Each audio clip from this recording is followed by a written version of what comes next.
Muy buenas tardes a todos. Fernando, gracias por venir. Debo yo un aplauso, pero verdaderamente lo que haces es contar con él. Es un grupo catedrático de Historia del Arte en la Universidad Autónoma de Madrid, sino uno de los grandes especialistas de todo lo que es arte durante los siglos XVI y XVII.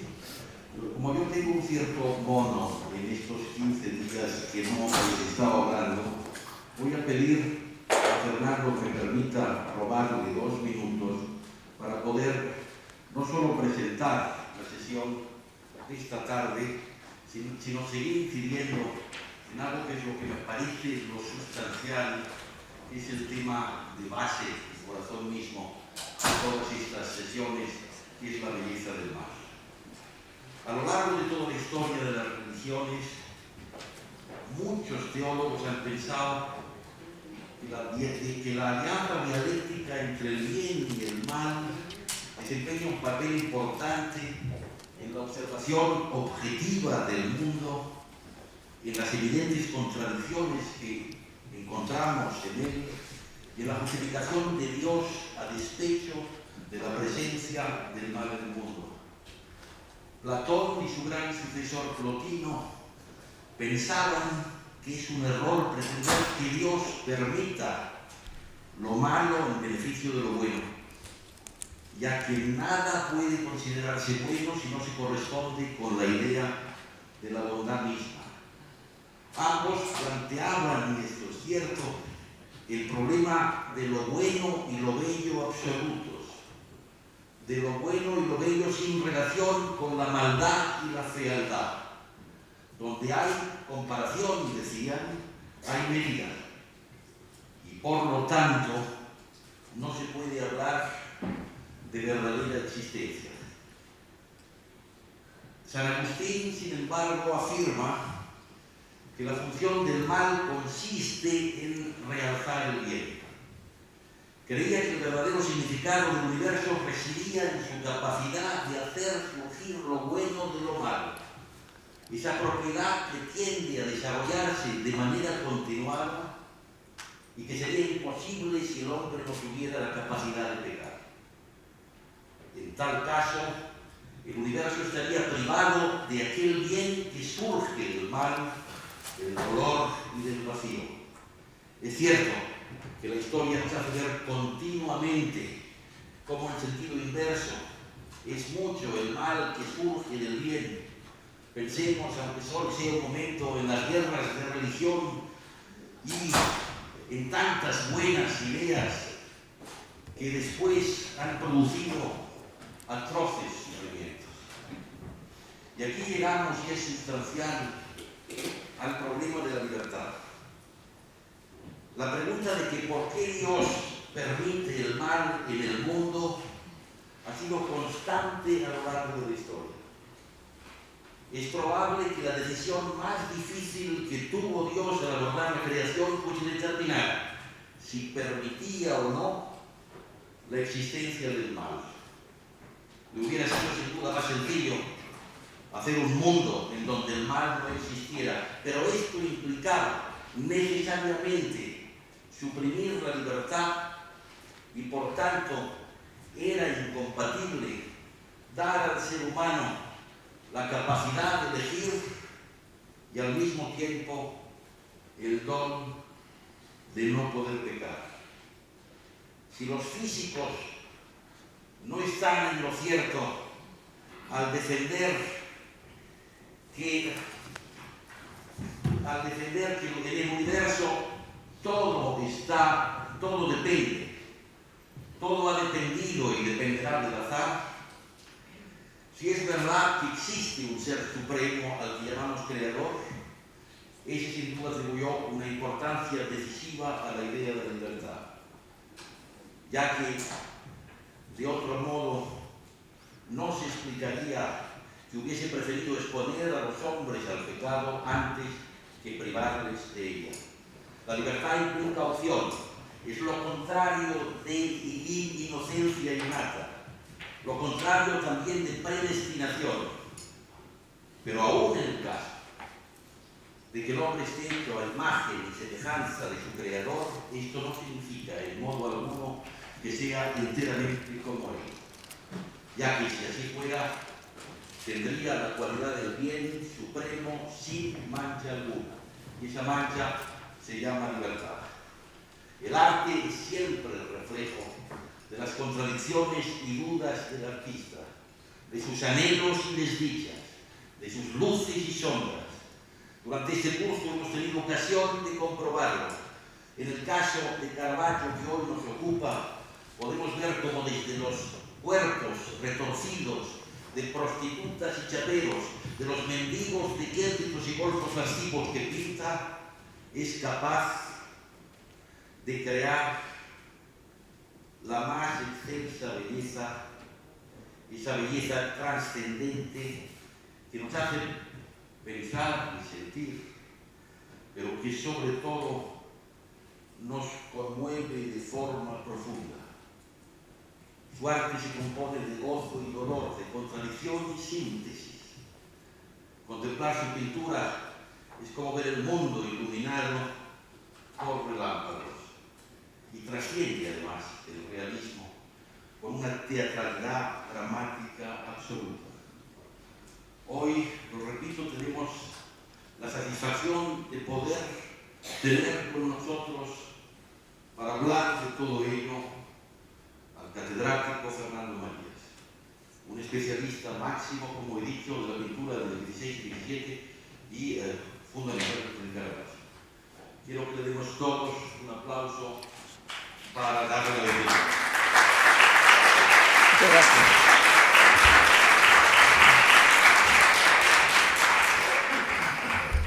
Muy buenas tardes a todos. Es un honor que me cabe el participar en este ciclo variado, plural,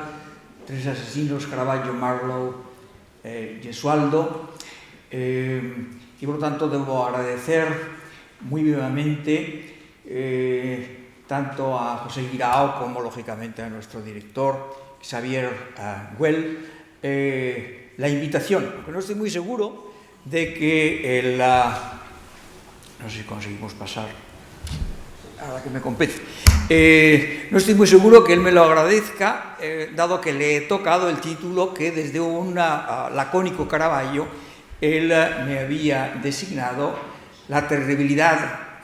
del genio, y yo, con unos corchetes que me gustan mucho, pues he introducido una versión más personal, La terribilidad del ingenio atrabiliario, que quizá necesite algún tipo de explicación. Quiero decir que nosotros manejamos la idea de genio con una desenvoltura digna, no voy a decir de mejor causa, pero sí de unas épocas que no planteen el genio en un contexto fundamentalmente de anacronismo. En el siglo XVI no existen genios, existen ingenios e ingenios variados. La idea de genio es hasta cierto punto una creación de un mundo, de una ilustración tardía y fundamentalmente del romanticismo que intenta que nos vanagloriemos y admiremos a un nuevo tipo de personaje que ha dejado de ser el santo, el héroe, y que por lo tanto tiene que, en un proceso de secularización, transformarse en algo distinto, que es, diríamos, el literato, el artista, al cual se le designa, diríamos, con unas características que proceden de una filosofía neoplatónica, que son las características del genio. La idea de genio se renueva a comienzos del siglo XX, cuando, hasta el punto después de la Primera Guerra Mundial, es necesario un nuevo enfoque y un nuevo impulso a una idea de creación formal y de creación literaria. Solo hay que pensar, diríamos, en uno de lo que podríamos llamar los precursores de la psicología cognitiva y del comportamiento del siglo XVI. Por un lado, Juan Luis Vives, el converso, judío converso valenciano, que prácticamente vive toda su vida exiliado en Flandes. Por otro lado, un navarro, aunque pueda parecer un poco extraño, Juan Huarte de San Juan, que publica en 1578 un libro fundamental que se llama Examen de ingenios para las ciencias, que es, diríamos, uno de los grandes desconocidos, como quizá uno de los grandes bestsellers de la, no voy a decir de la literatura, porque no sería fiction, sino de la literatura non-fiction, del producto escrito, que se vuelve a publicar, primero en Pamplona en el 78, después en Valencia el año 80, después en Huesca el año 81, y después cae, diríamos, bajo los ojos de la Inquisición. De inmediato el año 83 es prohibido, el año 84 entra en el índice de libros prohibidos, tiene que ser expurgado y va a comenzar a publicarse una versión expurgada a partir de 1598. Pero en paralelo existen de esas primeras ediciones no voy a decir prohibidas, pero al margen del control, que se publican tanto en Ámsterdam como en Leiden, como en Amberes, y después un libro que va a recibir la atención desde el siglo XVI, con traducciones al latín, la lengua, diríamos, internacional, pero también al francés, al italiano, al alemán, al holandés, y por lo tanto, diríamos, tiene una difusión que solamente sería probablemente comparable a la del propio Quijote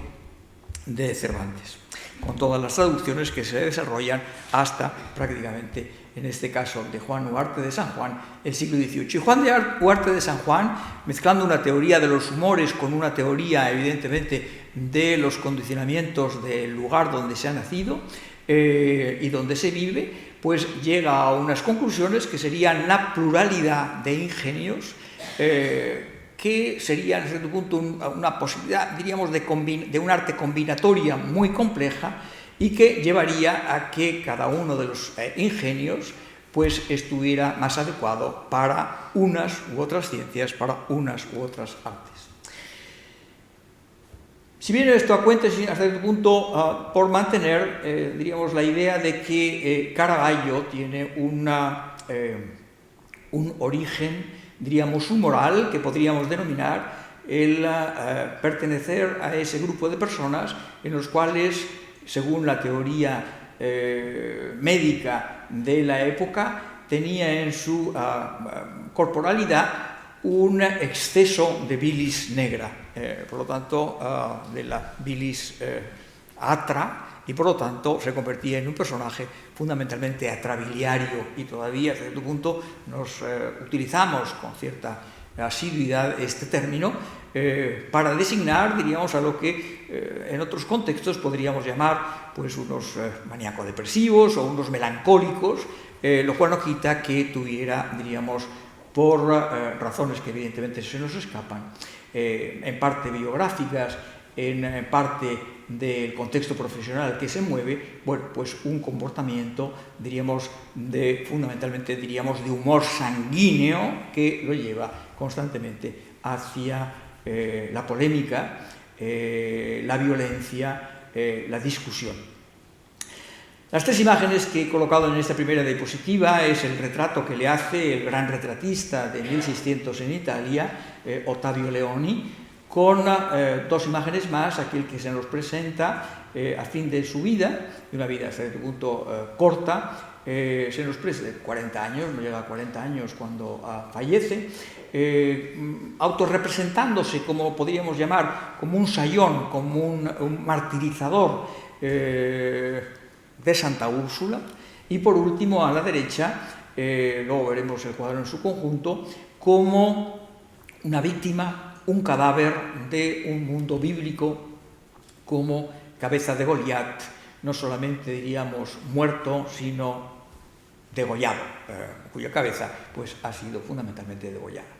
En este contexto, diríamos, de personaje, de ingenio atrabiliario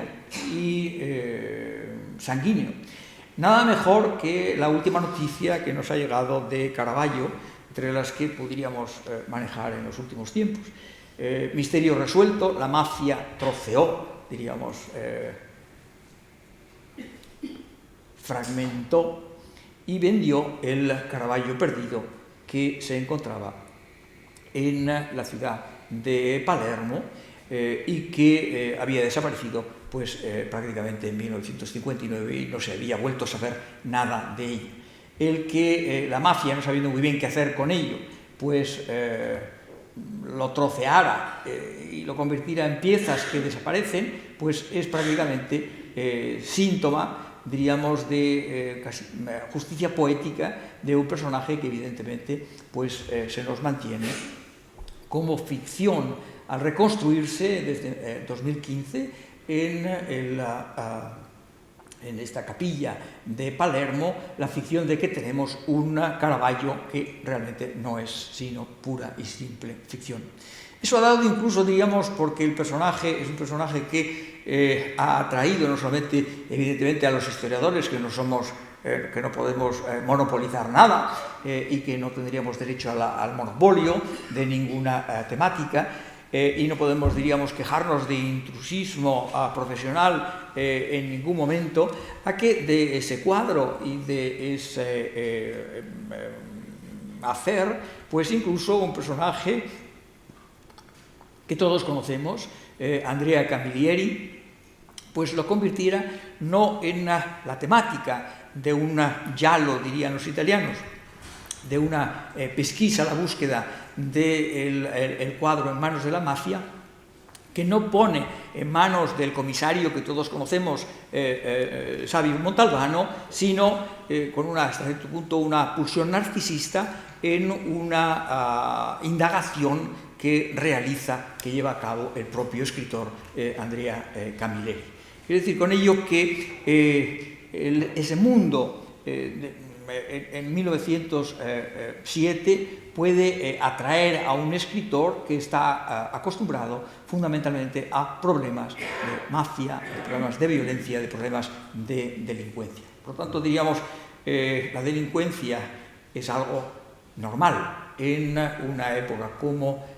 no voy a decir solamente la antigua, la medieval, la moderna, y en ámbitos que a cierto punto nos pueden parecer raros, pero que mantuvieron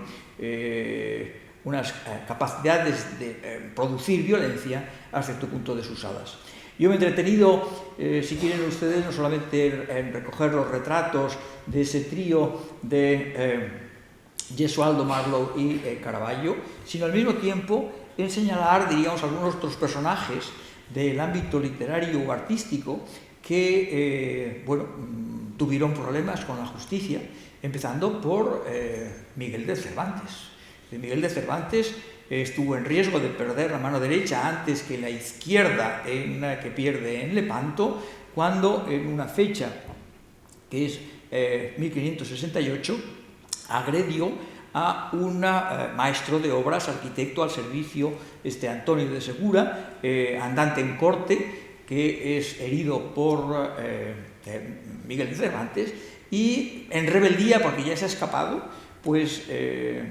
una provisión real del 15 de septiembre del año siguiente lo declara, diríamos, in absentia, bueno, culpable, reo, exiliado durante 10 años de destierro, y además se le tiene que cortar la mano derecha. Con lo cual no se andan con chiquitas la justicia del reinado de Felipe II. Pero podemos retrotraer, diríamos, a un mundo ideal entre Venecia y Florencia en el 400, con un domenico veneciano que a cierto punto podría haber sido asesinado por un discípulo como Andrea del Castagno, por un peregrino de Módena asesinado, por un maestro de vidrieras francés que trabaja al servicio de los papas, Guillaume de Marsillat, en este caso, pues asesino, en evidentemente casi por antonomasia, el más violento de todos los escultores que al enfrentarse con unas artes mecánicas importantes que requerían fuerza, ejercicio y a cierto punto mecanismos para fundir en bronce o para tallar la piedra, pues estaban, diríamos, más abocados a la relación no solamente con los miembros de su taller, de un taller extenso, sino a cierto punto a la fuerza bruta en el ejercicio de su profesión.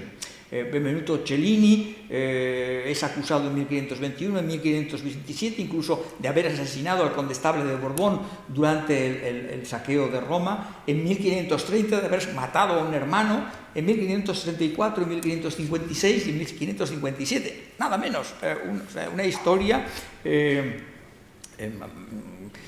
bueno, nos deja una autobiografía y nos deja algunas de las esculturas más importantes del Cinquecento, pero evidentemente pues un pájaro de cuenta, como probablemente otro escultor, el cual pues es familiar, diríamos, de todos nosotros, como es el escultor Leoni, el padre de Pompeyo Leoni, quien hacen todas las esculturas para Carlos V y para Felipe II, incluyendo las del Escorial, y que bueno, pues ataca y prácticamente da muerte a un hijo de Tiziano Orazio Vecellio en una fecha como 1559. Es decir, que es algo muy normal el que se produjeran elementos de violencia en este mundo artístico, en el cual existen unos talleres, en el que existe una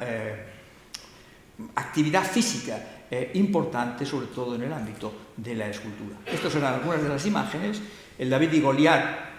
de 1606, por lo tanto del mismo año en el que el asesinato de Tomasino pues va a llevar, diríamos, al exilio, a la condena y al exilio a Caravaggio. Ese mismo año es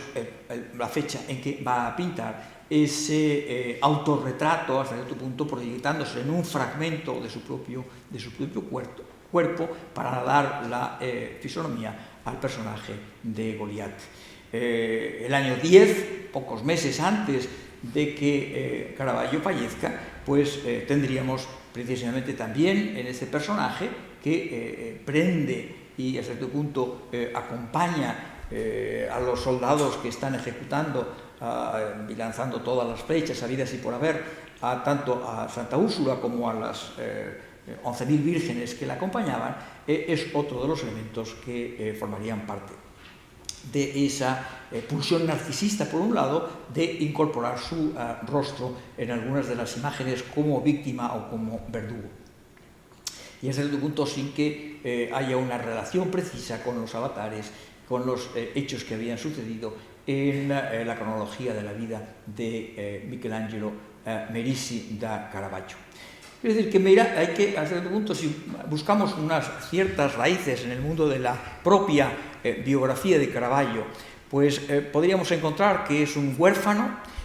a partir de los 8 años, que es el varón mayor de una familia de muchos hijos, de 6 hijos, dado que la primera,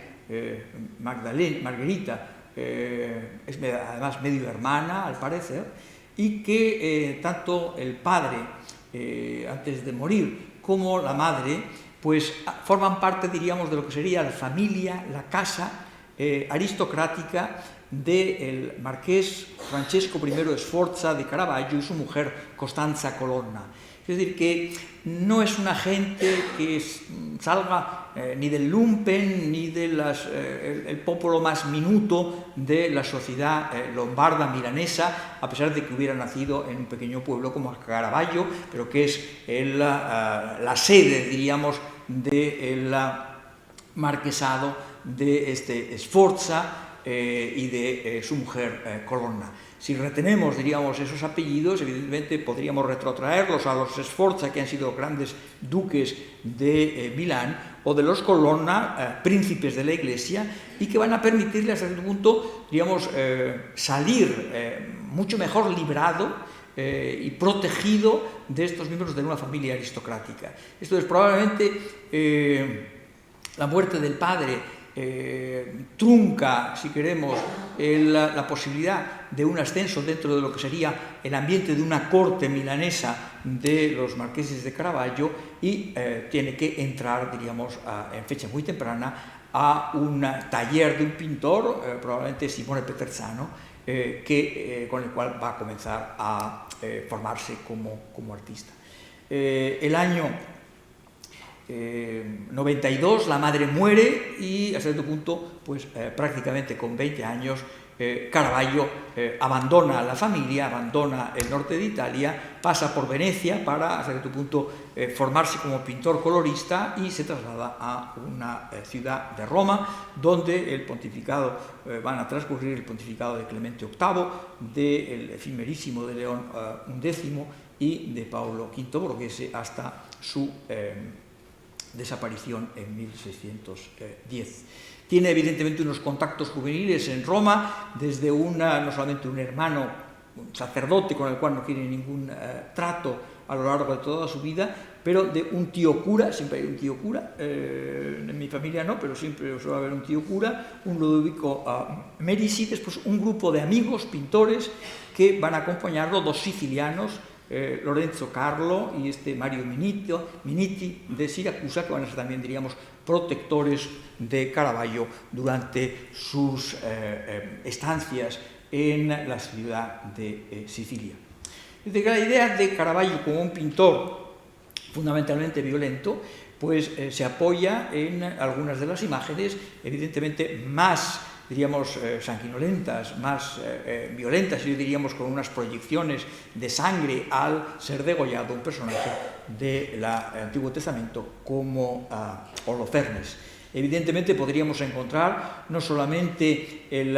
lienzo, la primera versión del año 97, que se conserva en Roma, sino otra que no conocemos, no estamos seguros de tener el original de Caravaggio, pero por lo menos algunas versiones, algunas copias, que es la imagen de la derecha, en la cual pues evidentemente hay ligeras modificaciones, pero el personaje, la composición del propio Holofernes es prácticamente la misma. No deberíamos llamarnos a engaño y decir en 1597 esto es una novedad absoluta, no, solamente hay que darse una vuelta por el Escorial y contemplar al lienzo de la degollación de San Juan Evangelista por parte de Juan Fernández de Navarrete para encontrar, diríamos, un ejemplo de pintura gore absoluta, o que Francisco Ribalta sobre ese modelo lo vaya a retomar en el gran retablo de la Villa Valenciana de Algemesí, o incluso, diríamos, escenas gores con cabezas cortadas. No solamente tendríamos que dar una vuelta por un espacio como la iglesia de Santo Stefano Rotondo en la propia Roma, sino en el mismo Escorial, el gran lienzo que Rómulo Cincinnato pinta con el martirio de San Mauricio y la Legión Tebana para sustituir al cuadro rechazado por Felipe II, porque no existe un martirio del Greco. Evidentemente, entre esta imagen y la imagen de una copia que se conserva todavía en Sicilia, o la versión que depende evidentemente de la caravallesca de Artemisia Gentileschi, pues nos encontraríamos con personajes que están pintando, hombre o mujer, que están pintando pues hechos violentos, como había hecho, pues a lo mejor un personaje que nos puede parecer absolutamente extraño que representara con enorme cantidad de violencia y sangre, como es un tema como Judith y Holofernes, como es nada menos que Sandro Botticelli en la Florencia del siglo XV. Evidentemente, si traigo a colación a Artemisia Gentileschi, no es porque mañana tengamos la celebración del Día de la Mujer Trabajadora, y evidentemente Artemisia lo fue como pintora, con taller abierto, sino hasta cierto punto por haber sido también, diríamos, víctima de la violencia, en este caso la violencia masculina. Todos sabemos que Artemisia, cuando tenía prácticamente 20 años, fue violada por un pintor, Agostino Tassi, que contaba 32, y que, bueno, como es de punto normal entonces y quizá también hoy, pues salió bastante bien parado después de un juicio largo, con muchas declaraciones contrapuestas, porque se le desterró exclusivamente por 2 años y pudo volver a Roma pues prácticamente el año 14. Esta es Artemisia Gentileschi. Artemisia Gentileschi en este cuadro que hemos visto, en algunos autorretratos y en este extraño dibujo que pertenece, diríamos, a una serie de retratos que Leonhard Brammer realiza de pintores que estaban circulando en Roma a comienzos del siglo XVI. Evidentemente, David de Jaén, que es un caravaggesco que trabaja para los españoles de San Pietro y Montorio, pues alza la copa y evidentemente Artemisia, porque es indudable que la han identificado como Artemisia, pues se ha dejado, supongo que un bigote postizo, se ha puesto un tocado que no sabemos muy bien si es varonil o es femenil y sostiene algo en una especie de cuchara en la mano derecha, pero también dirigiendo su mirada directamente al espectador. Forma parte de lo que serían las representaciones de ese mundo de pintores que proceden del norte, que son llamados los Benboivels, pero que se vinculan también evidentemente con la masa de artistas del mundo italiano y que mantienen episodios de violencia, de sacar los pies del plato continuamente, como incluso en esas fechas pues un personaje como Giuseppe Rivera, el pintor valenciano, que prácticamente pues termina en las cárceles del papado, no solamente por no cumplir el precepto de comulgar en Pascua Florida, quizá si hay algún joven pues no tenga mucha idea de que hay que comulgar por Pascua Florida, pero evidentemente en esa época no solamente había que comulgar por Pascua Florida, sino presentar en la parroquia un certificado de que se había comulgado. Y evidentemente ni Rivera comulgaba y además intentó sobornar al sacristán de la parroquia para que le expidiera la cédula cuando evidentemente no había pasado ni había abierto la boca para recibir el sacramento. Del mundo de la violencia en la que se mueve no solamente Caravaggio, hombres, mujeres travestidas de hombres, quizá hombres también travestidos de mujeres, en los cuales, desde tu punto, no voy a decir, intervienen los roles, ha llevado, diríamos, a esa dimensión de encontrar una justificación a los problemas, diríamos, de melancolía y violencia sanguinolenta de un Caravaggio en una homosexualidad. Desde tu punto, es algo que yo quisiera tocar porque los medios, más que la historia o los documentos originales de su época, incluso de sus enemigos, como veremos, y denunciadores, enemigos jurados, pues terminan por medios contemporáneos en dar fundamentalmente esta visión. Disfrutaremos de la película de Derek Jarman, pues con en su momento atractivo Sean Bean, que luego ha hecho de violentísimo terrorista internacional, pero que evidentemente marca, diríamos, una interpretación fundamentalmente popular de un Caravaggio básicamente homosexual, en el cual el personaje femenino por antonomasia, que es la prostituta y mujer de Michelangelo de Caravaggio, Lena, Magdalena Antonucci, pues está representada pues por Tilda Swinton, que yo no diré que pueda ser, diríamos, la actriz más sexy de todo el casting internacional de una fecha como la de 1986, en la que se rueda la película de Jarman. En el 2008, Vladimir Malakhov pues hace un Caravaggio en ballet, el cual evidentemente pues da pie a unas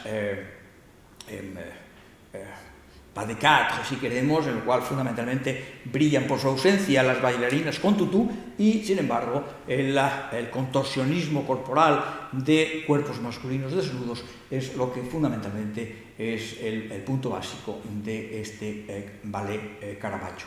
Incluso, digamos, en la magnífica conferencia introductoria el primer día de este ciclo que nos presentó mi admirado Luis Antonio de Villena, pues en su libro del año 14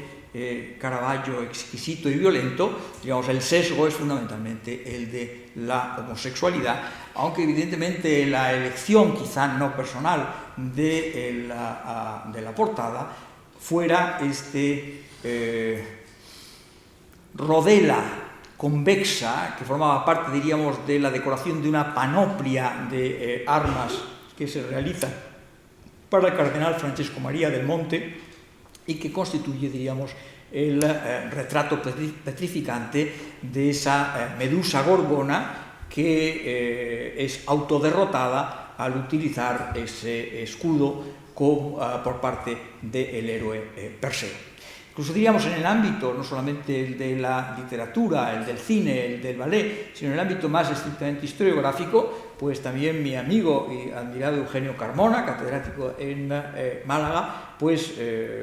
produce en los años 90 ese Caravaggio en 2 ediciones, en el cual fundamentalmente la visión como un personaje homosexual es el que no solamente, diríamos, recorre las primeras, la portada, las 2 portadas, sino también, diríamos, las páginas y la etiología del comportamiento de Caravaggio. Evidentemente la elección de las imágenes de los jovencitos con una flor en el pelo, que hace un gesto hasta cierto punto risible cuando es mordido por la lagartija, de la misma manera que una pintora como Sofonisba Anguiso la podía dibujar a un hermano pequeño asistida por otra hermana que era mordido por un cangrejo y que evidentemente formaba parte, diríamos, de lo que sería una pintura jocosa de reírse del débil, pues forma parte, diríamos, de unos intereses que no habría que llevar exclusivamente como proyección de una sexualidad homoerótica del propio Caravaggio, sino que olvidamos muchas veces que la producción de obras de arte en una época como el siglo XVII, en la que el propio Caravaggio estaba en una situación de pintor de la corte del cardenal Francesco María Borbón del Monte en el Palazzo Madama de Roma, en una relación de lo que se denomina, diríamos, hoy autocomplacientes con respecto a las actividades culturales del pasado y del presente, diríamos en una relación de mecenazgo por parte del cardenal y en una situación, diríamos, por parte de Caravaggio de lo que se denominaba entonces servitù particolare, diríamos, servicio particular de un pintor que está al servicio, recibe casa, recibe un estipendio, puede también pintar para otros clientes, buscarse la vida, pero tiene el amparo del noble que lo tiene a su servicio. Evidentemente, el concierto, y veíamos que la elección de Carmona iba por esta línea, el laudista, la elección también del llamado Bacchino Malato, en el cual pues, se nos invita a brindar, como va a hacer Velázquez pocos años después, en Los Borrachos. Bueno, podría ser evidentemente de un interés por parte no tanto de Caravaggio como por parte de los clientes que encargan unos cuadros precisos que son los que van a formar parte de la colección de Francesco María del Monte o de un banquero, que es este personaje, el cardenal es dibujado también por Ottavio Leoni, el banquero Vincenzo Giustiniani. Sabemos perfectamente que son los clientes específicos para los cuales se pintan esos cuadros, cuyas funciones podían ser muy variadas, de exaltación del vino como producto cultural, como, y no solo cultural, evidentemente, estimulante, como con su gusto, diríamos, por la música y los adolescentes, evidentemente, que corresponden a esos Bacchini Amalati, el título que se le dio en el siglo XX a ese cuadro de Bacco. Quiero decir que lo que no tiene el propio Caravaggio es, diríamos, no voy a decir no tiene pelos en el pincel, no tiene pelos en la lengua del pincel, porque evidentemente los pinceles tienen pelos. Pero evidentemente cuando se enfrenta, incluso también para otro personaje importante, diríamos de lo que sería la aristocracia de la familia, hoy Ludovici Buoncompagni, del propio cardenal Francesco María del Monte, encontramos esta decoración en un techo en el cual pues aparece, diríamos, una secuencia de lo que sería Júpiter representando el aire, la propia Tierra desde un punto de vista científico, Neptuno y Plutón, en el cual evidentemente no solamente están representados da sotto in su, de abajo en escorzo, de abajo arriba, sino que, bueno, se nos muestran, diríamos, el miembro viril y los testículos del Plutón, representación del agua y del fuego, de una manera evidente, claramente, casi podríamos decir ostentoria, más ahí que claramente ostensible. Otros personajes que se han acercado, incluso desde un punto de vista popular, pero que evidentemente son difíciles de tachar, no solamente diríamos de contrarios al gusto por la arquitectura por un lado y por el gusto por las mujeres, como es el dibujante Milo Manara, pues hace una versión reciente del 2015, traducida al castellano, en la cual evidentemente cualquier sombra de homosexualidad en el personaje Caravaggio desaparece por completo. Y hasta cierto punto lo que le interesa constantemente es lo que hasta cierto punto reflejan más las fuentes contemporáneas, que es su pasión por las mujeres. Y una pasión hasta cierto punto también mercantil, porque lo que podríamos encontrar, y lo veremos de inmediato, no solamente es que existen mujeres de Caravaggio que pertenecen, diríamos, al grupo de las prostitutas, sino que muy probablemente Caravaggio, diríamos, tiene un segundo, hay muchos artistas, arquitectos que mantienen a lo largo de toda su vida una segunda actividad profesional, que son los alquileres o la construcción, más en los arquitectos, pero mucha alquileres en el mundo de los artistas, y que en el caso de Caravaggio pues prácticamente es el alquiler de la carne femenina de la prostitución. Esto es lo que encontramos en Caravaggio. Es muy probablemente que tiene una actividad paralela, que es la del proxeneta, que en términos coloquiales llamaríamos un chulo putas, que aprovecha de la mujer y probablemente, diríamos, la protege, le saca los dineros, cuando ha abandonado esa servitud particular protegido por la nobleza romana y vaticana, evidentemente, porque los cardenales no son solamente nobles como nobles seculares, sino príncipes de la Iglesia. Luis Antonio de Villena comentaba este lienzo el primer día de esta serie, que se encuentra en el Palazzo Doria Pamphili, que evidentemente podemos hacer una lectura, si queremos, en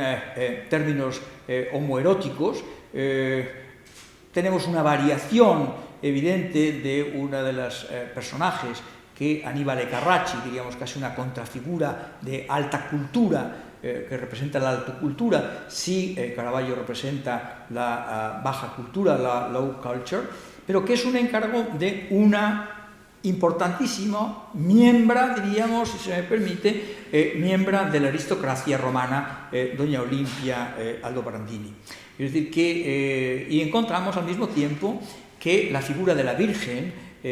adormecida no es sino esta misma pelirroja que encontramos representando a la Magdalena, penitente, si queremos, dormida después de haber llorado, pero que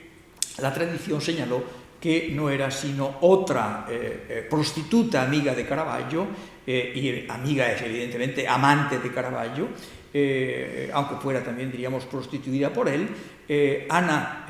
Bianchini, que se habría dormido después de haberse secado al sol, a falta, diríamos, de un buen secador eléctrico en estas fechas, después de colocarse en una sillita, diríamos, de Enea, baja, y secarse, después de haberse secado el pelo,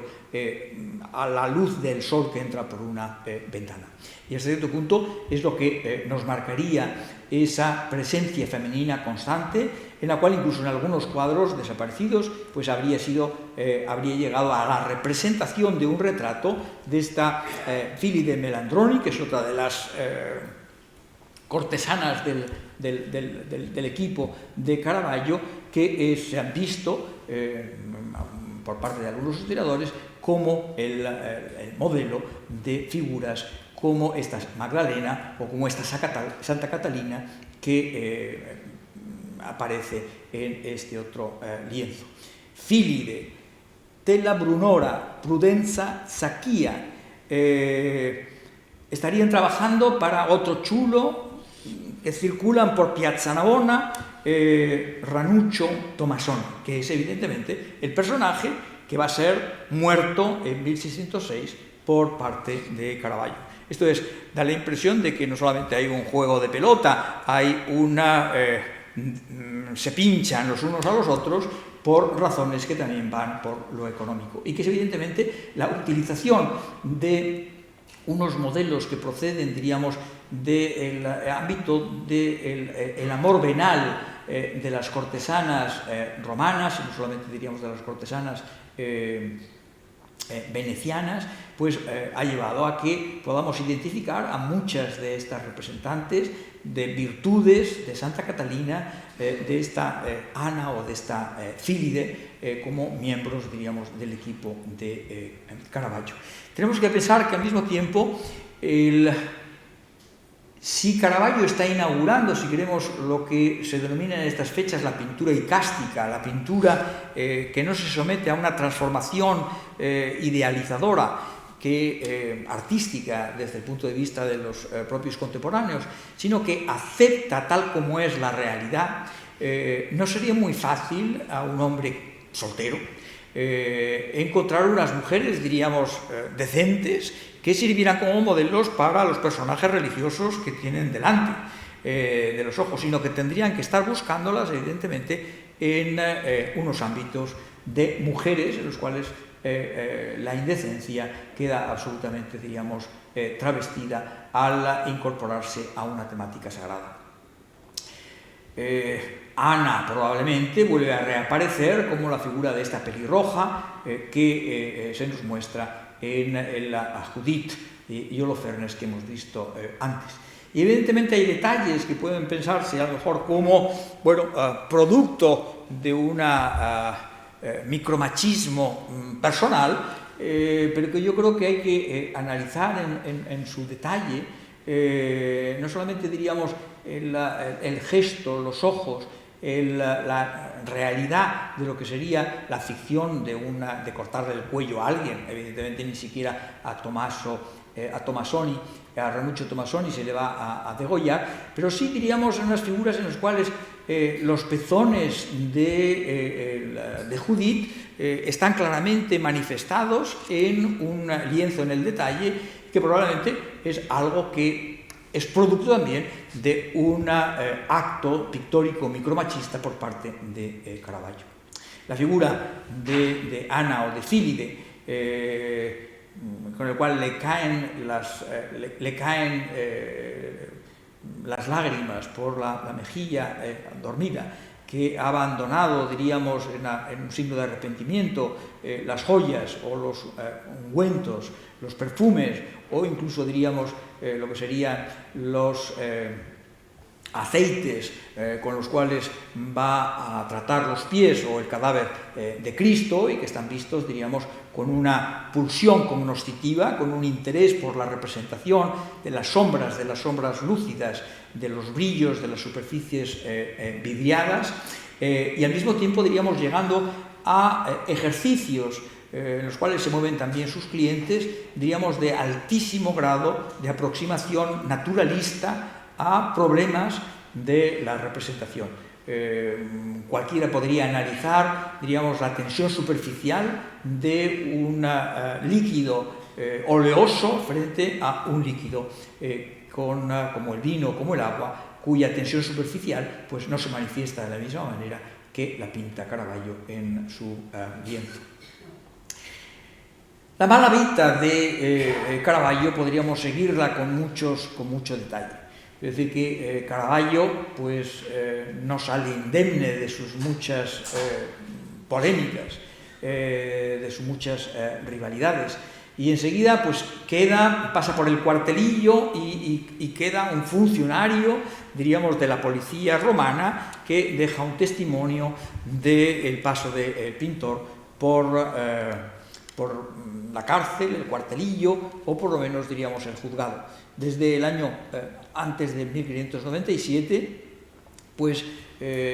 una visita al cirujano barbero Luca en el ámbito de San Agostino, al lado de Piazza Navona, pues supone no es que fuera a hacerse la barba, o a sangrarse, sino que ha ido a curarse una herida, porque si no, no habría ningún tipo de referencia de la policía. Ese mismo año 97, el Tribunal del Gobernador de Roma y el Tribunal Criminal del Senado pues acusan también, y tienen que habérselas con el pintor, del Cardenal del Monte, y lo tratan bien por esa protección.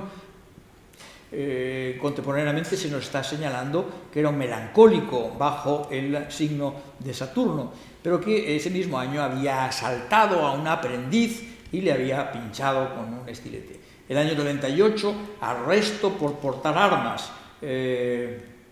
1600, Caravaggio y Onorio Longhi, que es un arquitecto, son multados por haber herido a un tal Fabio Canonico, un ex sargento del Castel de Sant'Angelo, dado que habían asaltado a unos aprendices de un pintor desconocido, Girolamo Spampa de Montepulciano, y un francés, Horace Leblanc de Lyon. Ese mismo año, enfermo, envuelto en una lid entre ese Longhi, que debía ser también un violento, y el pintor Marco Tullio. Al año siguiente, preso en la cárcel de Tordinona por llevar armas sin licencia en el Campo Marzio. El año 2, Giovanni Baglione, ahora lo veremos, acusa a Caravaggio y a Francesco Boneri, Cecco da Caravaggio, otro pintor, de ser su bardasa. Es el único momento en el que se habla de homosexualidad. Bardasa es el término con el cual se designa en italiano en la época moderna,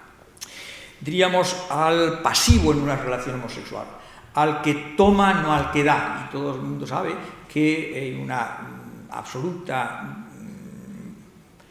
estimación o valoración de una relación homosexual si es un personaje el activo o el pasivo, si queremos, desde la época del mundo clásico griego. Pero ¿qué es lo que ocurre? ¿Es verdad o es mentira? Y ahora veremos quién es Giovanni Baglione para decir que se le acusa de tener un aprendiz, este chico de Caravaggio, que sabemos que Franceschito, diríamos, de Caravaggio, el cual ahora identificamos con este pintor Francesco Boneri. Es decir, que vamos a ver que es el enemigo jurado este Giovanni Baglione y que puede acusarlo, podría haberlo acusado de cualquier cosa, pero evidentemente lo acusa de homosexual activo y a Boneri de pasivo. El año 3 vuelve a acusar Baglione con una serie al cual han llamado Gian Bagaglia, Gian Coglione. Yo creo que no hace falta ni siquiera pues una traducción, es decir, en este caso es otra fórmula de llamarlo mariquita o cojón, y a un Tommaso Salini, que es acusan a Caravaggio, Orazio Gentileschi, por lo tanto el padre de Artemisia, u Onorio Longhi, de un libelo, ahora veremos, y es por ello arrestado. Y ahí se declara que, bueno, hay unos valeuntuomini amigos de Caravaggio, Carracci, Federico Zuccari, el Pomarancio, Prospero, Giovanni Andrea, Gismondo, Antonio Tempesta, Ottavio Padovano, y enemigos jurados, Giovanni Baglione, Gentileschi, en este caso Giorgio Todesco y Josefino. El año 4 tiene una lid con un camarero en la Hostería del Moro, la Hostería del Negro, en el mes de abril. En el mes de octubre vuelve a estar preso en Tordinona por causa de una Menica Calvi, Menicuccia, que es una Domenica Calvi, conocida como pues Dominguita. El mes de noviembre está preso, el mes de mayo del año 5 vuelve a estar preso, en julio vuelve a la cárcel de Tordinona, en este caso porque ha hecho, acusado de una deturpatio porte, es decir, ha tirado la puerta de la casa de esta Laura e Isabela de la Vecchia, que no sabemos quiénes son, pero que parece que no querían abrirle por las razones que fueran, bien para cobrarles, bien para seviciarles. Desde el año 5 volvemos a encontrar que es acusado ante el escribano apostólico Mariano Pasqualone, en este caso por causa de esta Lena Magdalena Antognetti, la mujer de Miguel Ángel en Piazza Navona, que parece que pues, ha intentado pues, hacer avances a este escribano apostólico. El año 6, en mayo, pues con Longhi y un capitán, Petronio Topa, pues dan muerte a este Ranuccio Tomasoni. Al mismo tiempo, pues es hermano de un caporione, de un jefe, diríamos, de uno de los barrios romanos, Giovan Francesco Tomasoni, que vive en la villa de la Palacorda con la Scrofa. Evidentemente ahí huye y se le da por parte de un bando capital, escapa a la zona de los Colli Albani, en la zona de Zaccarolo, protegido por la familia de los príncipes Colonna. Por lo tanto, diríamos con la familia de la marquesa Colonna, con la cual tenían relaciones su familia. En el año 6, el cual ya se ha escapado, encontramos que Giovanni Baglione, miembro de la Orden de Cristo, acusa a Caravaggio retrospectivamente de haberle atacado cuando iba a misa a la iglesia de la Trinità dei Monti y de haber insultado y haber atacado a un Carlo Piamontese il Bodello, que traduciríamos como el comilón, al cual habían llamado capullo, gilipollas, con otros dos pintores, Carlos Saraceni y Orazio Borgani. Esto es una deposición, diríamos, del capitán Pino en junio del año 5, en el cual muestra la espada y el cuchillo que le han cogido a Caravaggio cuando no tenía derecho a ir por Piazza Navona pinchando a aquellos que pues, le servían mal en la trattoria y le había lanzado pues, en uno de los problemas que tiene con la justicia, le había lanzado, pues podemos imaginarnos, prácticamente un plato pues, de pasta de fagioli o de fagioli a secas, no vamos a decir que le ha tirado una pizza o le ha tirado unos espagueti al pomodoro, pero evidentemente han tenido unos problemas en otro momento porque está pintando en el mantel, podemos imaginar, de cuadros, algunas pinturas que realiza. Es decir, libelos, todos sabemos que hay los pasquines, y el pasquine deriva del pasquino, la figura de la antigua Roma, que le ha servido a Miguel Ángel de Caravaggio para representar a este San Mateo, recibiendo la información del ángel para escribir el Evangelio, pero también diríamos en otras imágenes de libelos públicos que se publican, como este de 1556, en que un capitán español, capitán Francisco Piñero, es acusado de no haber ido a un duelo en Luzzana, cerca de Mantua, y entonces se publica este libelo en el cual el capitán está representado como una señora disfrazado con el uso, con la rueca, un libelo difamatorio y rodeado de gallinas, quiere decir que está muy claro la significación y la voluntad injuriosa de ese libelo. De la misma manera que este Giovanni del Pino, se conserva este pasquín difamatorio, en el cual, pues evidentemente, pues, no vamos a leer el texto, pero se le han puesto unos cuernos de muy señor mío, quiero decir, se le está representando como un cornudo total, no en este caso como un gilipollas, ni un collone, sino como un cornudo. Es decir, Miguel Ángel de Caravaggio está introduciendo elementos que forman parte, diríamos, de la vida diaria, de la vida, diríamos, de un popolo minuto que no ha formado parte, digamos, de la actividad artística hasta la fecha. La zingara, la gitana, que está intentando leer la Buenaventura y al mismo tiempo, diríamos, timarse con el adolescente y sacarle, si queremos, los dineros, o las imágenes del juego de naipes, en los cuales, evidentemente, pues un ingenuo le van a vaciar la bolsa con las artes, diríamos, del naipe y del personaje que le está soplando al contrincante, mientras que el contrincante pues, saca el as de bastos que va a permitirle ganar el escopone. Es decir, la vida real, que es la que está detrás de algunas de las imágenes más modernas, en las cuales pues, no es el mejor de los floreros, de los fruteros, sino un frutero prácticamente putrefacto con los gusanos. Pero no es solamente Caravaggio, es un pintor como Bartolomeo Passerotti, con estas escenas, diríamos, de carnicería, de pescadería, o el propio Aníbal Carracci, que está trabajando para los Farnese en una representación de los amores de los dioses, va a tener desde este que se come los fagioli, un trozo de pan, a los carniceros que pues nos muestran todos los cortes de las piezas de vacuno o de ovino con toda la sangre, como si fuera una bonita película de los bajos fondos neoyorquinos dignos de Martin Scorsese. La violencia forma parte de la vida, forma parte de la historia incluso religiosa, y hasta cierto punto, en función probablemente también de lo que sería una clientela diversa, puede llegarse a hacer una representación en la cual, bueno, el grito de terror del pobre Isaac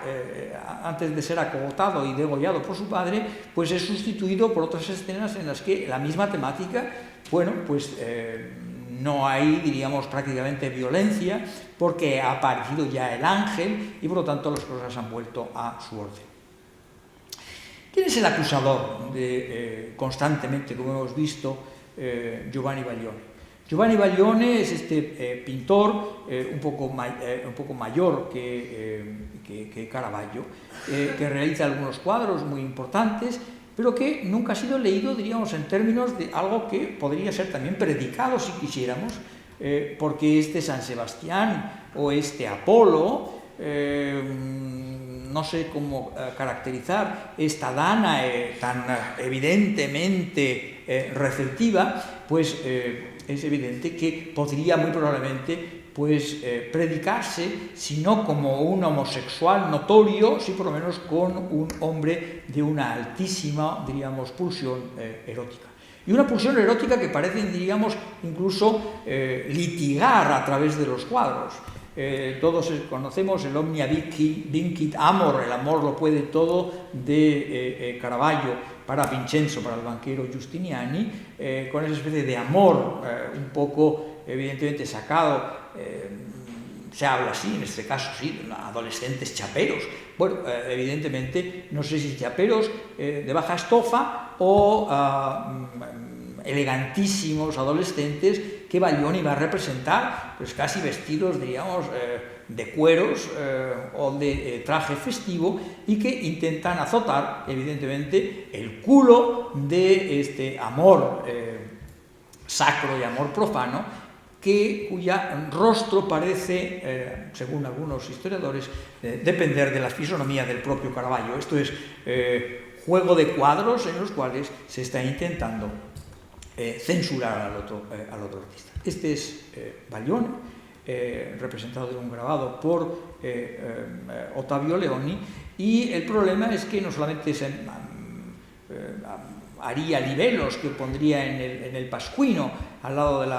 en Piazza Navona, sino que el problema es que deja un libro publicado en 1642 con las vidas de los artistas de su época, y entre los cuales pues, le dedica 3 páginas y media a la vida de Miguel Ángel, en el cual pues, bueno, lo pone verde, pero dice que, bueno, que al final se murió muy joven, y si hubiera vivido un poco más, pues hubiera entrado en lo que sería el orden absoluto y habría sido un gran pintor. Es decir, soy consciente de la hora.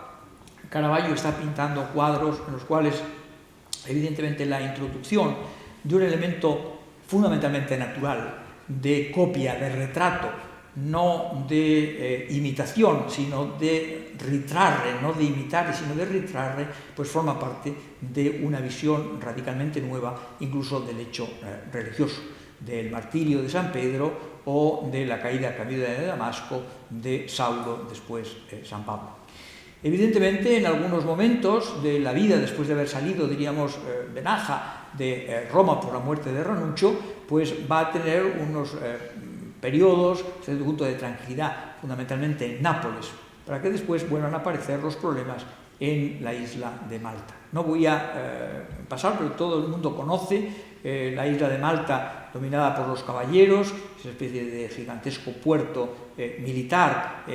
contra la parte africana del Mediterráneo, los diferentes castillos que están protegiendo el enorme puerto magnífico que ha permitido, incluso diríamos, que los ingleses lo hayan mantenido hasta antes de ayer para salvaguarda del Mediterráneo occidental frente al oriental.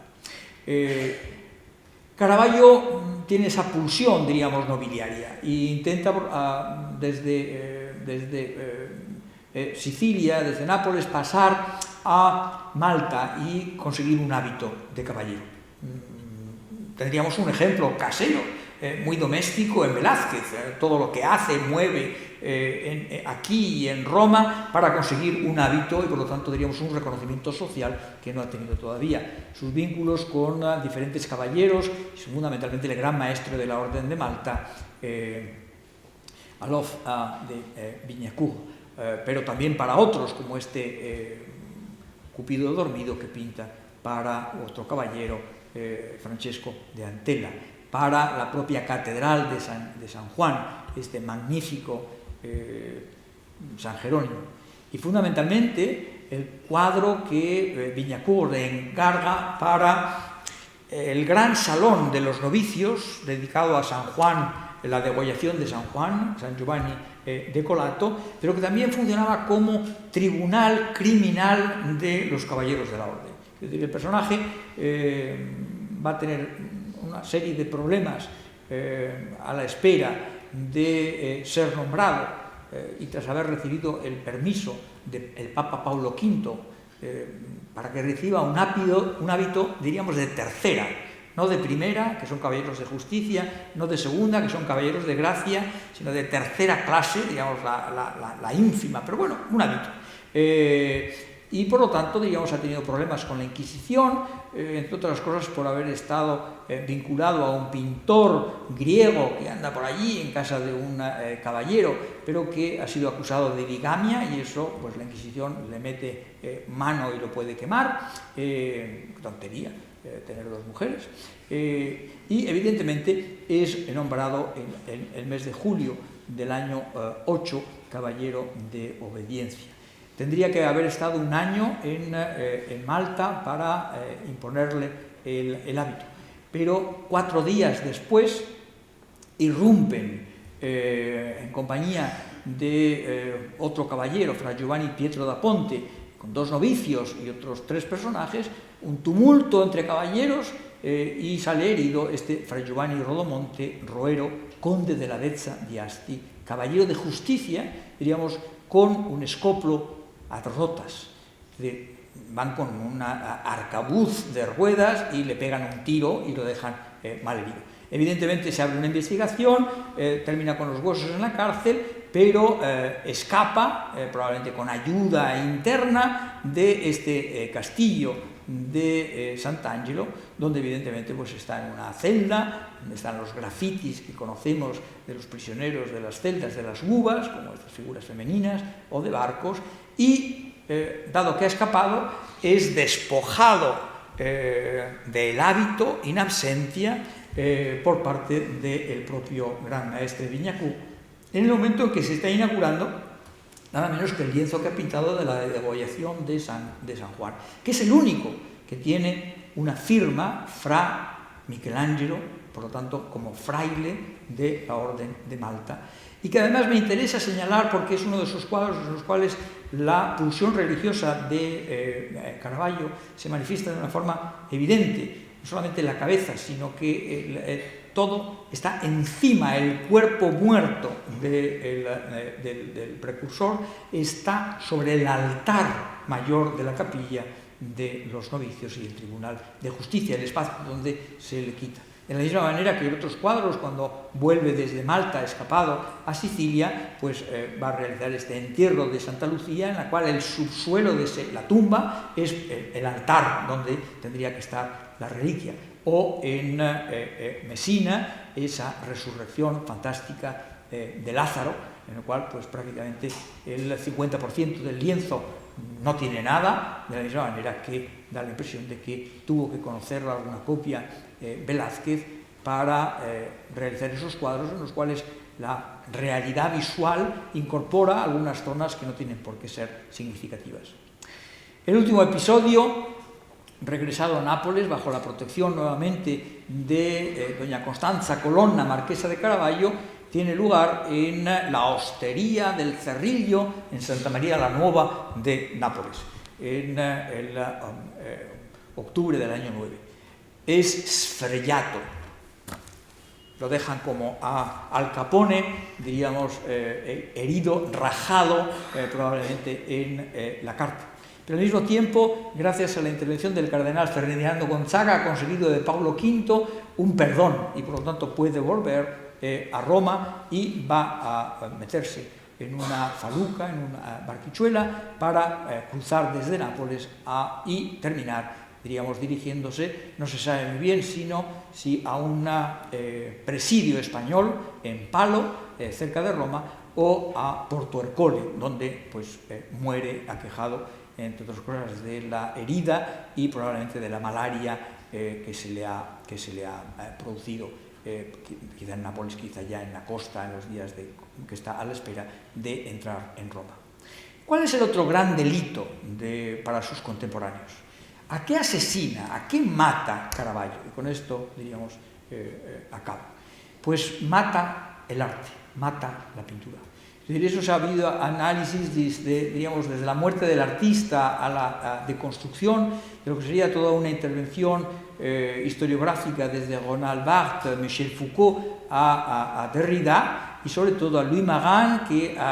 publica ese libro Détruire la peinture, en la cual analiza precisamente, diríamos, ese Caravaggio como destructor del arte. Algo que estaba ya previsto por este teórico Gregorio Comagnini cuando había hecho esa distinción entre la pintura icástica, la pintura que no modifica los datos de la realidad perceptiva en función de lo que debiera ser.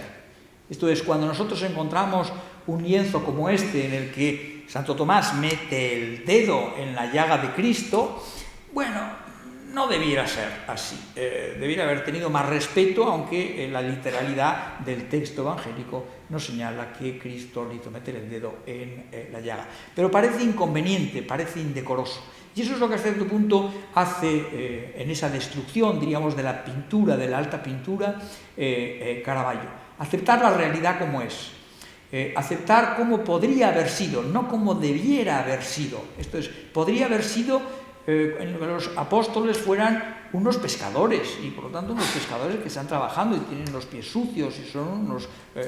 personajes que no son la aristocracia religiosa de los grandes príncipes de la Iglesia contemporánea, en la que las mujeres como la Virgen pues pueden morirse y tener que utilizar el modelo de una muerta, no sabemos si Lena Maddalena Antognetti haciendo de muerta o, como dice también la tradición, pues una ahogada en el Tíber. El personaje de las fulanas, evidentemente, esta Lena Antognetti, que sería precisamente como dona de Michelangelo, lo que representaría a la Virgen en esta magnífica Virgen de los Peregrinos. Un Cristo presentado indecorosamente, enseñando las plantas de los pies, en este magnífico deposición de Vallicella. Esta Virgen enseñando hasta cierto punto el canalillo, si queremos, con un niño que mata al demonio serpentiforme, pero que parece demasiado mayor para esta Lena, en la cual la imagen de una Magdalena tiene más aspecto de estar en un arrebato, diríamos, de placer sexual y una representación de una mujer en toda su belleza.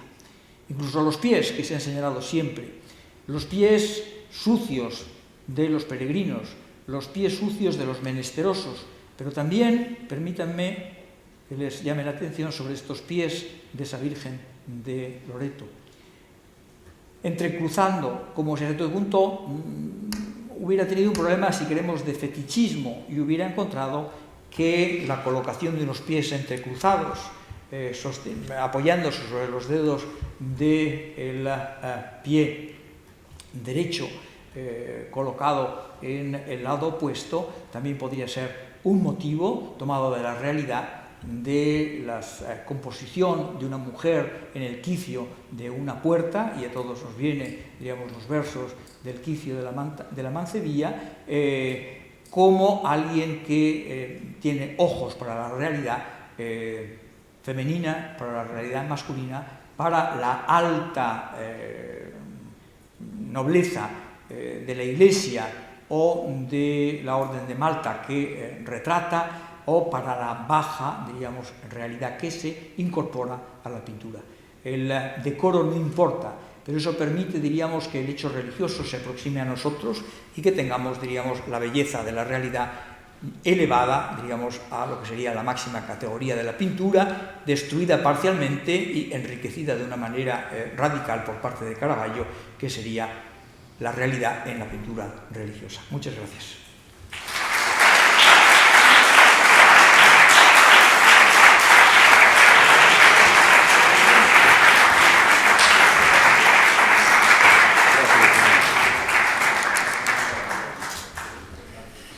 Creo que antes del cine... sí, ahora antes del cine y antes de ir a merendar, yo creo que me gustaría de todas maneras verdaderamente que se retrataran ustedes, que nos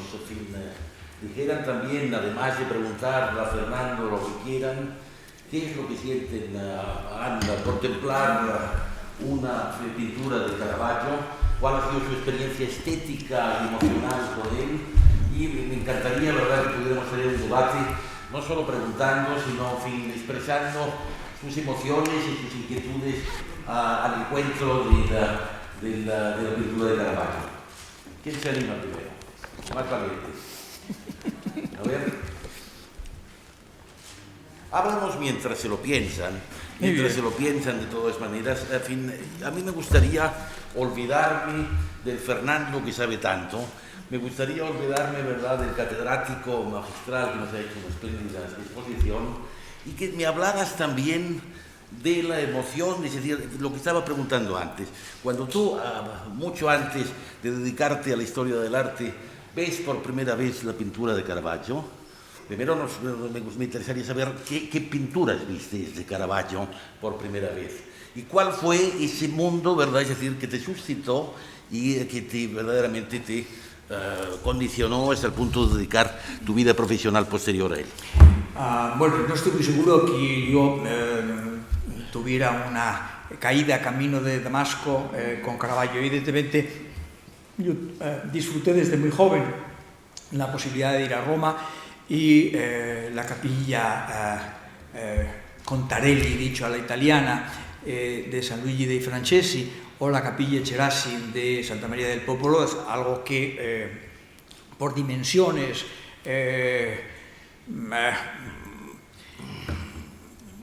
por fuerza en la representación, pues te impacta antes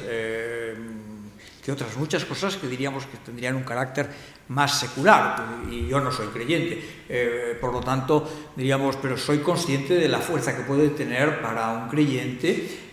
una pintura religiosa como la de Caravaggio, y la novedad radical que supone esa pintura religiosa. Y una pintura religiosa que tiene en cuenta normalmente, diríamos, un espectador. Yo creo que en parte nos conmueve, no solamente, diríamos, esa inmediatez del hecho religioso, en el cual prácticamente, aunque no formemos parte de los menesterosos, podemos imaginar que, evidentemente, el Evangelio va dirigido, diríamos, a la salvación de los menesterosos, porque Poncio Pilato no la necesitaba, o los fariseos,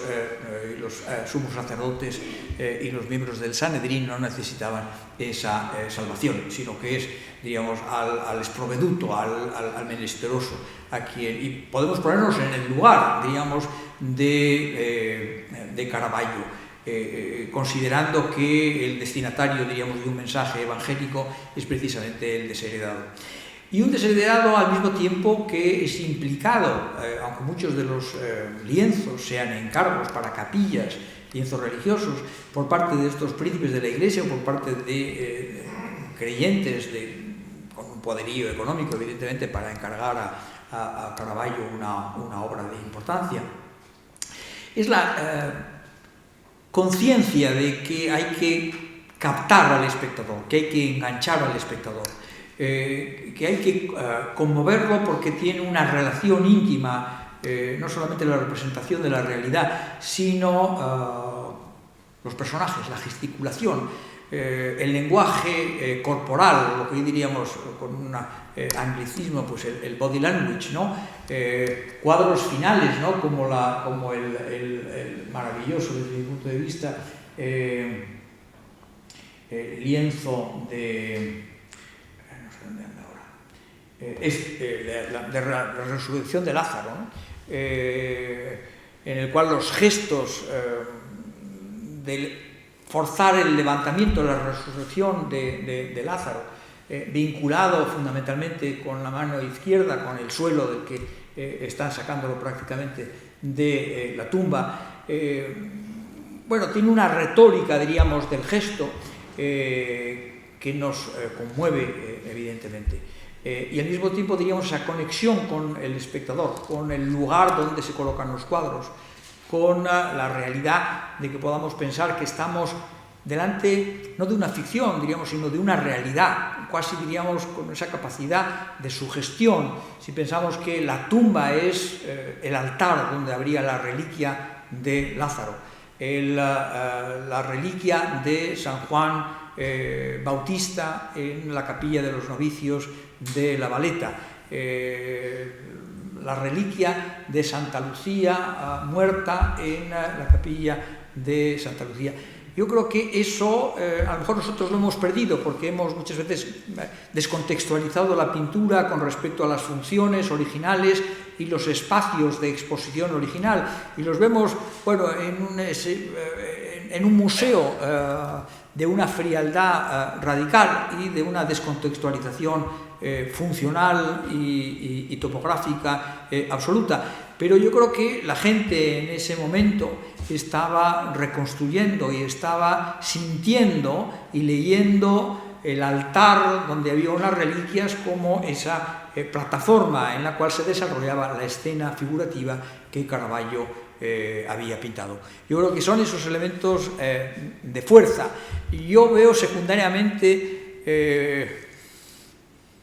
la maldad, veo secundariamente la violencia, porque violencia existe en todo el mundo veterotestamentario y del Nuevo Testamento, ¿no? Y hoy pues los niños van al Museo Nacional de Escultura y salen despavoridos y ponen protestas por escrito, los padres dicen, bueno, con un email, bueno, es que está lleno de violencia gratuita. Hay unos señores que están colgados de una cruz y unos muertos llenos de llagas en los pies, en las manos, en el costado. Quiero decir que hemos perdido muchas veces de vista que esa violencia, que es cotidiana y que hemos intentado, diríamos, en un mundo contemporáneo de buenismo absoluto, pues erradicar, diríamos, tanto del presente como del pasado. Y yo creo que la violencia es un componente de la vida, como el sexo, y por lo tanto, diríamos, yo creo que nos sigue conmoviendo el ver esa violencia, aunque sea en los términos de ficción, de una buena película o de un buen cuadro de Caravaggio o de Rómulo Cincinnato. Pero no quisiera monopolizar. Ahora sí, verdaderamente. Animar, caballero.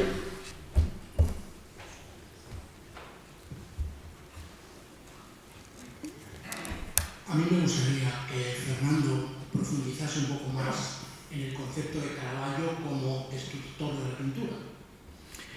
Como destructor de la pintura. Bueno, yo veía los minutos que pasaban y por lo tanto he hecho una faena de aliño en esa parte de la conferencia, pero yo soy muy malo controlando el tiempo. ¿Qué es la idea de la destrucción de la pintura? Pues es, diríamos, una de las cosas que no solamente Bayone acusa de proxeneta y de violento y de arrojarle un plato al camarero en la hostería y en el bodegón, sino de ser un destructor de la pintura. Esto es, de haberse cargado lo que sería la buena actividad profesional del pintor, que imita la realidad, que mejora la realidad, que pinta los santos como debieran ser, no como han sido, como pudieron haber sido, sino como debieran ser. Es decir, si los santos son los apóstoles, la Virgen, Cristo, modelos de comportamiento desde una mentalidad, si queremos, diríamos, religiosa y moral, debieran tener, diríamos, todos los caracteres visibles de la perfección. Y por lo tanto, bueno, pues tener los pies limpios, porque parece que es una cosa muy decorosa, que unos personajes que están en el cielo, pues no fueran con las plantas de los pies repugnantes y enseñando las plantas de los pies. Pensemos lo que representa, que a lo mejor a nosotros se nos ha olvidado, lo que representa enseñar en culturas como la musulmana, la judía, enseñar las plantas de los pies. Entonces es una ofensa enseñar a alguien las plantas de los pies. Por lo tanto, diríamos, no solamente en una cultura altomoderna como la que está viviendo Caravaggio, es probablemente algo mucho más ofensivo de lo que pudiéramos pensar, y encima unos pies sucios. Por lo tanto, diríamos, el carácter de provocación que tiene la ruptura del decoro, de la propiedad con respecto a lo que se debiera hacer, no como pudo haber sido, porque, bueno, vamos a ver, San Mateo, y eso lo representa muy claramente, no era Montoro, pero estaba, que es un señor de cuello blanco, ¿no?, y de camisa blanca, no, era un sacador de impuestos que iba por los pueblos de Palestina, sacándole los dineros a las gallinas, a los pobres que tenían que pagar tasas. Quiero decir que no es un dechado de virtudes, o Saulo no es un personaje, sino que es alguien que está persiguiendo a los cristianos antes de caerse camino de Damasco. Quiero decir que son personajes que pueden ser unos canallas, son personajes que pueden ser unos perversos antes de recibir, bueno, pues una luz divina, una llamada, una vocación, entonces la llamada de Cristo, y por lo tanto una reconversión. Pero la reconversión no tiene por qué traer aparejado, diríamos, una pastilla de jabón, ni siquiera del lagarto, para que salieran con los pies impolutos. No, ni que las mujeres, pues si están imitando, está copiando la realidad de las modelos del mundo contemporáneo, que se verían evidentemente, bueno, todos podemos pensar, ¿y quién era la modelo de la Venus del Espejo de Velázquez? Pues no doña Juana Pacheco, no, es decir, probablemente una pintora romana con la cual tiene un niño al margen del matrimonio. Y Velázquez, muy buen marido, pero se lo calla como un dechado de discreción, entre otras cosas porque, bueno, hubiera tenido consecuencias contrarias a sus deseos de tener un hábito de una orden religiosa, si se sabía que tenía un hijo ilegítimo que había abandonado en Roma, porque ni siquiera se lo trae y lo reconoce, lo deja abandonado en la ciudad de Roma. Es decir, que las cosas son mucho más complejas, y esa destrucción que señala no solamente Bayone en principio, pero no solamente Bayone, es lo que diríamos la pintura como ejercicio, diríamos, de pintarlo mejor y no aceptar la realidad, porque la realidad es una realidad corruptible, mala, llena de cosas que no debieran perpetuarse, sino pintar, no la manzana del cesto de frutas, ya sacando la cabeza al gusano en la fruta, sino la manzana perfecta. Y todos para nosotros es clarísimo, es la manzana de Blancanieves, es una manzana fantástica. No es una manzana cualquiera, susceptible de que le pasen 2 días y tener una bolladura o un gusano en el interior, sino la manzana perfecta. Esa labor que es, diríamos, la de perfeccionar, es la propia del arte de la pintura, es la propia de la imitación. Caravaggio, como Velázquez, no sabe nada más que hacer cabezas, no sabe sino retratar la realidad. Y tiene que componer esas escenas para, como quien pone una cámara fotográfica, plasmarla en un lienzo en lugar de en una pastilla o en una película. Evidentemente, eso no es el arte, eso no es la pintura, es otra cosa. Y por lo tanto, la pintura en el sentido tradicional la acaba de asesinar este señor, que encima pues contagia y tiene unos montones de imitadores por todo el panorama europeo. Sí, ahí. Una dama en medio. Hola, buenas tardes. Lo primero, muchas gracias por esta interesante conferencia. Yo me pregunto, porque me lo pregunto de verdad, que los comensales invitados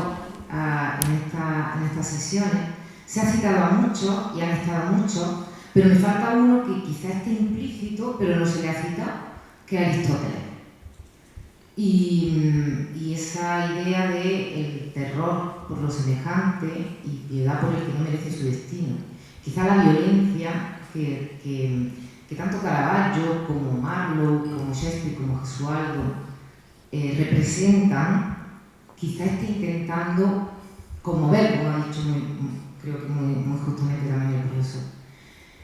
Entonces, bueno, a mí me falta Aristóteles en todo esto. Me falta Aristóteles, a pesar de que implícitamente estaba con el tema de la verosimilitud, con el tema del conmover. Y quizá otro personaje que también a los tres, a Caravaggio, a Marlowe, a Gesualdo, como puede ser el círculo de los Borromeos, como el círculo de los Borromeos introduce todo esto. En relación con esa muerte del arte, o con ese asesinar al arte, asesinan al arte como belleza, desde luego, pero lo restituyen al arte como vida. Sí, Que es una cosa bien distinta. Y en la vida hay más, claro, en la vida hay violencia. Y quizás esos pies sucios, pues uno se identifica más con ellos que unos escarpines de cristal, ¿no? Por lo menos quizás en el siglo XVII, en una Roma, donde, como decía alguien, todos se sentían como hijos de puta, porque eran hijos de puta. O sea que quizás que esa sociedad era un poco también así, no son solamente la figura. Hago esta reflexión buscando justamente ese debate y respuesta, más que otra cosa. Sí. Muchas gracias. No sé dónde está la interlocutora y por lo tanto no sabía muy bien hacia dónde mirar, ¿no? Yo terminar mirando hacia el otro. Yo creo que evidentemente ha señalado cosas absolutamente sensatas. Yo creo que fundamentalmente tendríamos no solamente la verosimilitud, tendremos y la vida, diríamos, como elementos que pueden formar parte de la realidad de la ficción pictórica, sino la idea de verdad. Y evidentemente yo he lanzado hasta el punto casi pues una puñalada contra Platón, y la puñalada contra Platón es siempre un aplauso hacia Aristóteles. Es decir, que en el mundo de la historia del arte hay una pulsión también que se vincula con esa idea de genio que yo he tenido que pasar de puntillas por encima de ella, que es la idea de ver todo bajo un prisma de neoplatonismo ficiniano, olvidando otra fuerza vital, fundamental en el conocimiento, en el comportamiento, en la ficción dramática y en cualquier tipo de ficción, que es evidentemente el modelo aristotélico y por lo tanto diríamos punto de partida de pensamiento radicalmente opuesto al de Ficino sobre Platón. Ha introducido también, yo preparando la conferencia, pues a partir de algunas de los PowerPoints de clase, pues, he tirado muchísimas y he tirado una en la cual pues un cuadro estaba dirigido precisamente a Federico Borromeo y por lo tanto diríamos a una presencia en el mundo lombardo de una importancia radical en una transformación, diríamos, del pensamiento religioso. He tirado cualquier referencia a Filippo Neri, San Felipe Neri, que debía ser también otro de los elementos que se han identificado como una fuerza, diríamos, dentro de lo que sería una visión religiosa del propio Caravaggio. Bueno, si yo no estoy muy seguro de muchísimas cosas con respecto al mundo contemporáneo, con respecto a mí mismo, pues difícilmente puedes estar seguro de nada con respecto a un señor que se murió en 1610 y que no pondría la mano en el fuego, como se dice ahora, si era un libertino erudito, quiere decirse que era un agnóstico o un ateo o era un creyente.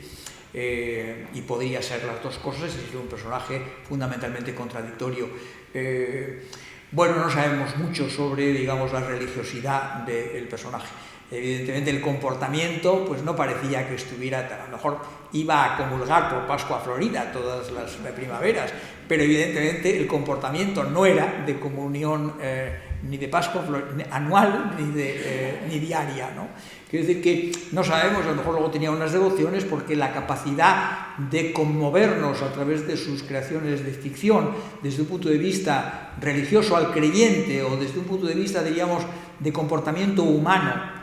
verosímil, verídico, en el cual los elementos de sexo, violencia, forman parte de esa realidad, por muy bien pensantes que queramos ser. Tenemos tiempo para una pregunta más, sí.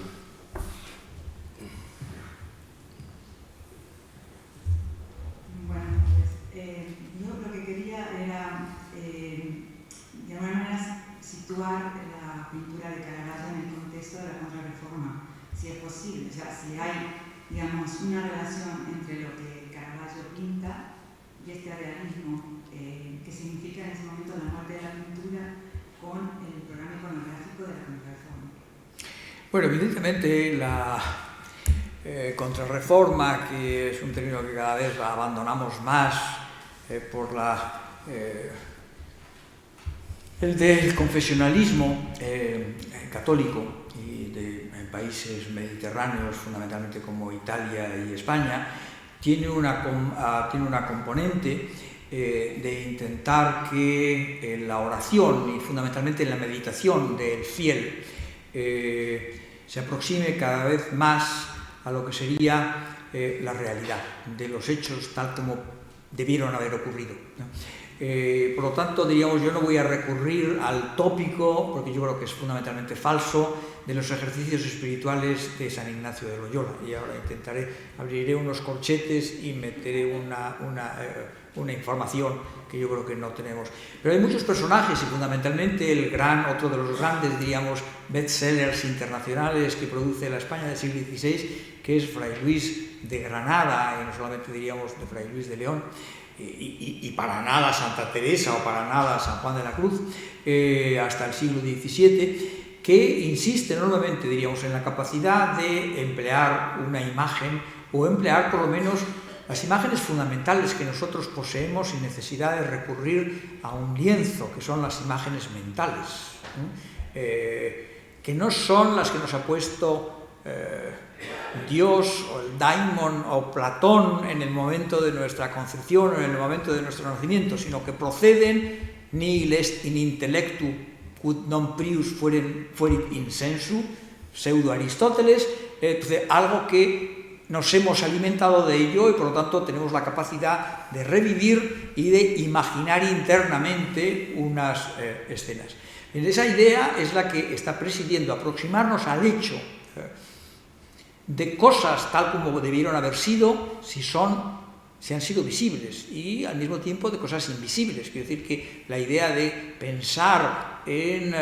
las sutilidades y en el infierno o en el cielo, nadie tiene experiencia, que yo sepa, de ni el purgatorio, ni del infierno, ni del cielo. Por lo tanto, diríamos, sería un segundo grado, diríamos, de ficción y de imaginación de lo invisible a partir de las figuraciones del cielo, infierno, purgatorio que los pintores pudieran haber realizado. Quiero decir que eso es un elemento que es básico en toda la tradición, diríamos, del siglo XVI, y que hunde sus raíces en lo que sería una visión de una religiosidad moderna que da pie a la reforma protestante, que es la devotio moderna del siglo XV del mundo septentrional flamenco nórdico, que pide, diríamos, el que contemplemos la realidad de la divinidad de Cristo, hombre, más que la divinidad de Cristo, Dios. Y por lo tanto diríamos que aproximemos el hecho a nuestras vivencias personales de índole religiosa. Es decir, que ese mundo está detrás de Borromeo, está detrás de Carlos Borromeo, está detrás de Federico Borromeo, está detrás de Federico Neri, diríamos, de la voluntad, bueno, de movimientos que no son los de la curia vaticana o los de los gobiernos de las archidiócesis o de las diócesis del mundo católico, por aproximar el hecho religioso al pueblo. Eso me parece que es evidente. La idea de los ejercicios espirituales, pues yo pondría un reparo,